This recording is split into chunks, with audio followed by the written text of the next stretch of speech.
Sini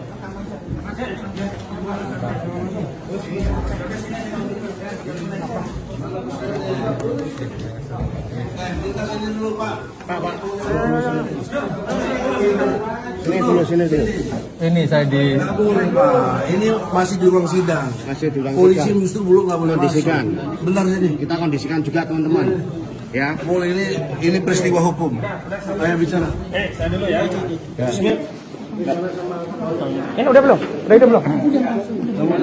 Bismillahirrahmanirrahim. Assalamualaikum warahmatullahi wabarakatuh. Bang terima. Inna lillahi wa inna ilaihi raji'un. Inna lillahi wa inna ilaihi raji'un. Kami kabarkan bahwa saksi yang pada pekan sebelumnya, sidang sebelumnya sudah siap, hendak hadir dalam persidangan dalam rangka diambil keterangannya untuk didengar apa yang dia lihat, dia ketahui, dia dengar sendiri. Yang bernama Bambang Prasetyo tiba-tiba pada sidang sebelumnya kena serangan jantung.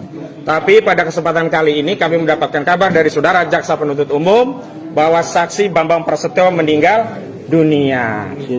Kita sebenarnya sangat berharap, tapi ini kehendak Allah. Karena saksi ternyata meninggal dunia. Tapi kami berpikiran jangan-jangan ini adalah efek mubahalah. Dan karena itulah kami semakin meyakini kasus ini pasti akan kami menangkan dengan pertolongan Allah. Insya Allah. Takbir. Yang kedua, ada yang menarik dalam proses persidangan. Ada penyelundupan redaksi yang diulang-ulang dalam proses penyidikan yang ternyata diakui tidak berasal dari saksi-saksi. Jadi yang buat polisi. Nah, itu adalah bikinan dari penyidik, kelakuan dari penyidik. Apa redaksinya? Saya sebagai umat Islam merasa keberatan kitab suci Al-Quran dan marah, bahkan ada yang dan marah kitab suci Al-Quran, ya, marah dan tersinggung kitab suci Al-Quran dijadikan sarana untuk menyebarkan kebohongan.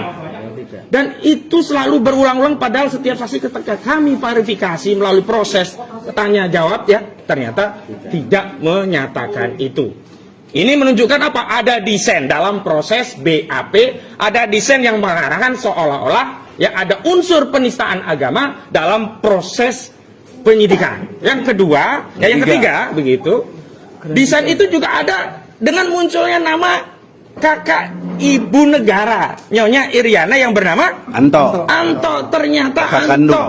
itu kakak kandung dari Nyonya Iriana yang mengajak kepala sekolah dan beberapa teman-temannya tadi ya untuk datang lapor ke Kapolres, kepolisian untuk diambil keterangannya dalam rangka untuk melengkapi berkas. Dan lucunya, jangan lucu ya ini, Kurang ajar. nah kalau bahasa Bang aja kurang ajar, saya tambahkan lagi kalau sekarang. Anehnya ya, tidak ada panggilan, langsung datang.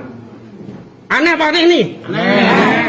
Kita saja ya punya apa berkas kalau lapor polisi selalu ada surat panggilan, misalkan dipanggil dalam rangka untuk dijadikan saksi atau setidaknya undangan klarifikasi. Ini benar-benar ada dugaan kuat ya intervensi kekuasaan dalam kasus ini. Kalau tidak ada intervensi kekuasaan, makanya proses dan prosedur hukum dalam kuhap pasti akan ditaati.